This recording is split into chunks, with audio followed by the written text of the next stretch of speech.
story was on the internet. It's very popular.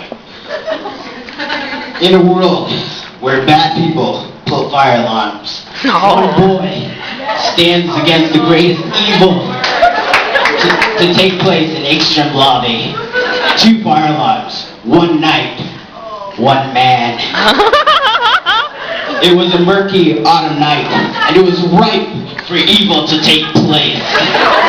The children of Engstrom lay soft asleep in their beds. The time was 4:30 a.m., 7:30 Eastern Time.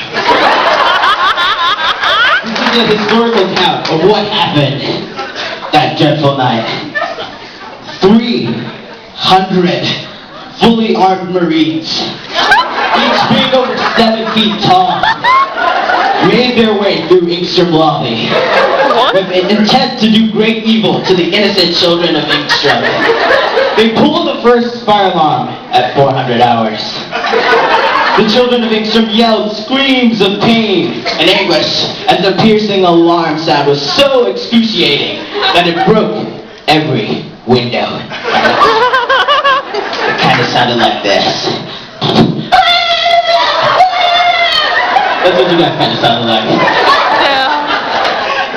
The children of Engstrom all ran in terror. It was then that one freshman boy, I don't know who he is, vowed it would not happen again. He made a vow to defend the children of Engstrom. And the name of the great Dorothy and Teddy Engstrom.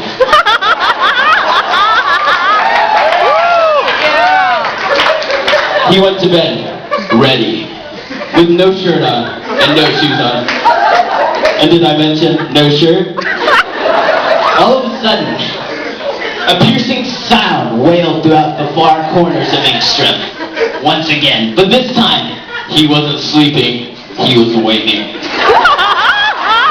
In 0.34 seconds, he sprang into action like Nicolas Cage, except faster. He opened the door and noticed a sweater-vested RA staring at the Marines.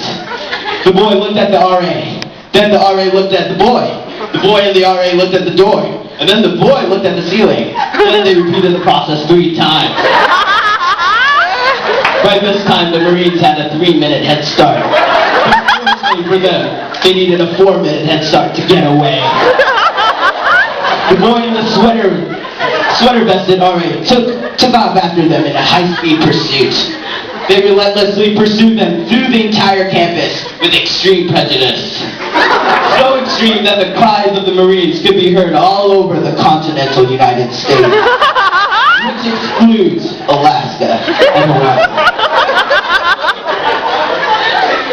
They cornered the Marines, who were nearly begging for their lives, because reinforcements from Engstrom had arrived. The reinforcements were Engstrom's finest.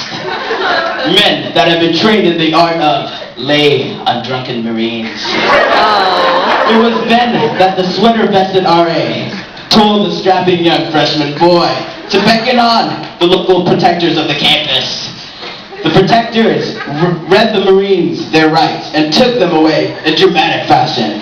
And once again, all was well in Engstrom. The Marines were sentenced to 3 consecutive life sentences without the possibility of parole. Peace was restored to the universe thanks to a few good men. The men of Engstrom will forever heralded in a legacy of bravery. Moral of the story: don't mess with Engstrom men, and justice is a dish served cold. Hold the mayonnaise.